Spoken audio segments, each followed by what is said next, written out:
우리가 결국 병이라고 하는 건 꼭 흡수가 되어서 나에게 영양물질로 쓰여야 되는 것들이 흡수되지 않고 자꾸 나가버려. 그러면 그것도 병이잖아요. 또는 흡수되지 않아야 될 것들까지 흡수가 되어서 노폐물들이거나 뭔가 독소가 될 만한 것들이 우리 몸을 자극해. 그럼 그것도 병이에요. 우리 몸의 병의 시작은 결국 흡수 과정에서 시작이 된다 해도 과언이 아니죠. 장내 나쁜 미생물들은 희한하게도 흡수되지 않아야 될 것들을 분해해가지고 흡수를 시켜버려요. 예를 들면 빠져나가야 되는 지방도 흡수를 시켜서 에너지나 지방으로 쌓이게 하고.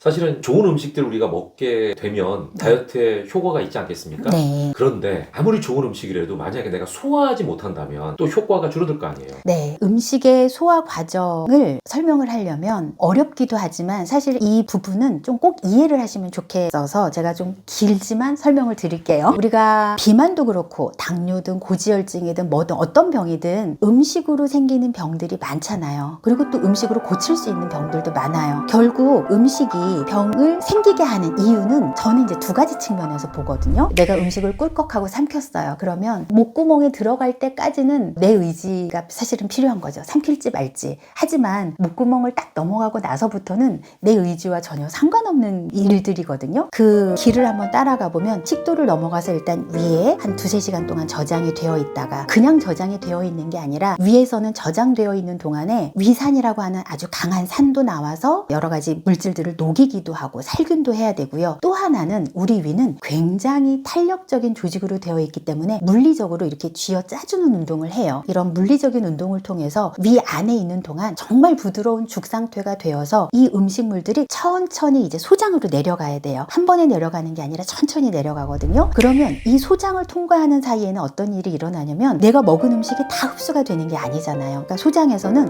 흡수할 영양소는 흡수를 하고 흡수하지 않을 것들은 대장을 통해서 대변으로 내보내고 이 선별 작업을 이제 소장에서 해주는 거죠. 그런데 이 소장에서 만약에 흡수가 됐다라고 하면 흡수가 된 영양물질들은 곧바로 어디로 가냐면 혈관으로 가는 거예요. 그러면 혈관을 통해서 온몸으로 필요한 조직에 가서 에너지로 쓰이게 되는 거고 흡수되지 않은 것들은 대변으로 나가고 그러면 이 소장에서 이 선별 작업을 잘 하기 위해서는 위에서 먼저 잘 섞이는 작업이 이루어져야만 소장에서 그 선별 작업들이 잘 이루어지겠죠. 근데 우리가 결국 병이라고 하는 건 꼭 흡수가 되어서 나에게 영양물질로 쓰여야 되는 것들이 흡수되지 않고 자꾸 나가버려. 그러면 그것도 병이잖아요. 또는 흡수되지 않아야 될 것들까지 흡수가 되어서 노폐물들이거나 뭔가 독소가 될 만한 것들이 우리 몸을 자극해. 그럼 그것도 병이에요. 우리 몸의 병의 시작은 결국 흡수 과정에서 시작이 된다 해도 과언이 아니죠. 그리고 나가야 되는데 나가지 못하고 만약에 장내에 머물러 있어 라고 한다면 사실 그 자체 내에서 발효가 되거나 부패가 되기 때문에 그리고 미생물이 많기 때문에 우리 장 내에서는 발효나 부패가 이제 많이 수시로 이루어진단 말이죠. 그러면 부패가 되는 과정에서는 여러 가지 독소 이런 것들이 발생이 되고 이것들은 결국 다시 또 흡수가 돼서 전신을 타고 다니면서 염증도 만들고 병을 만들게 돼요. 그리고 또 하나 내가 만약에 흡수가 안 되잖아요. 그러면 장내 나쁜 미생물들은 희한하게도 흡수되지 않아야 될 것들을 분해해가지고 흡수를 시켜버려요. 예를 들면 빠져나가야 되는 지방도 흡수를 시켜서 에너지나 지방으로 쌓이게 하고 이렇게 하기 때문에 장내 환경이 안 좋아지면 그만큼 다이어트에 도움이 안 될 수 있죠. 그래서 일단 소화 과정들을 좀 돕는 이 소화 과정들이 좀 수월하게 일어나도록 하는 것은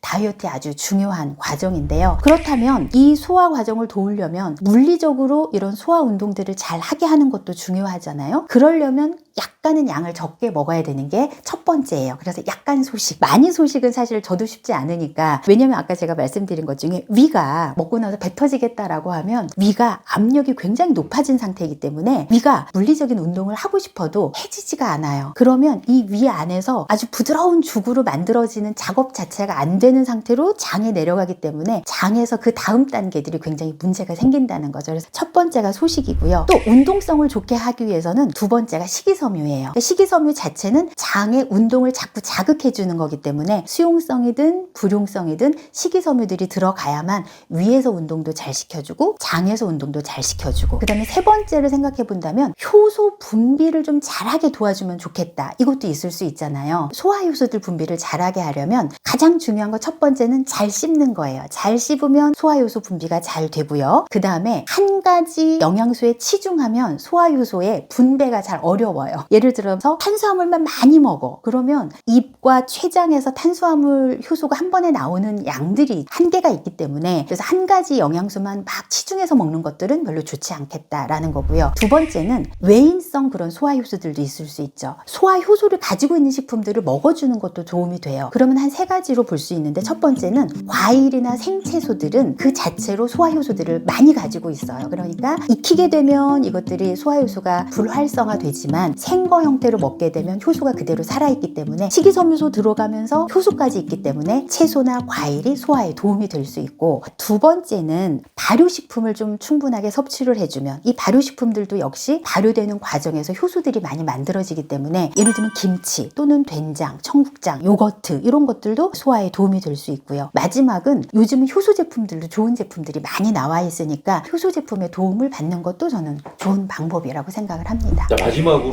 이 다이어트를 고민하고 있는 분들께 조언하실 말씀 있으세요? 저는 이제 50이 딱 넘고 나니까 평생 걱정하지 않았던 체중 걱정을 저도 한 몇 년 전부터는 늘 하게 되더라고요. 태어나면서부터 사실 죽는 날까지 우리가 다이어트 걱정을 해야 되기 때문에 짧게 보면 반드시 실패를 해요. 그래서 길게 봐야 되고, 극단적인 굶는 다이어트는 안 된다. 그리고 우리 몸이 긴장하는 상태를 자꾸 만들게 되면 다이어트는 실패할 수밖에 없어요. 그래서 양을 줄이거나 뭔가 긴장을 시키거나 하지 않고 내 몸이 좀 할 수 있는 방향대로. 요즘은 좀 유행이 헬시 플레저라는 단어를 제가 굉장히 좋아하거든요. 건강을 지키되 또는 정상 체중을 지키되 몸이 즐겁게 할 수 있도록, 또는 내가 그걸 실천하는 데 있어서 큰 어려움이 없이 즐겁게 할 수 있는 나만의 방법들을 좀 찾으시는 게 중요할 것 같아요.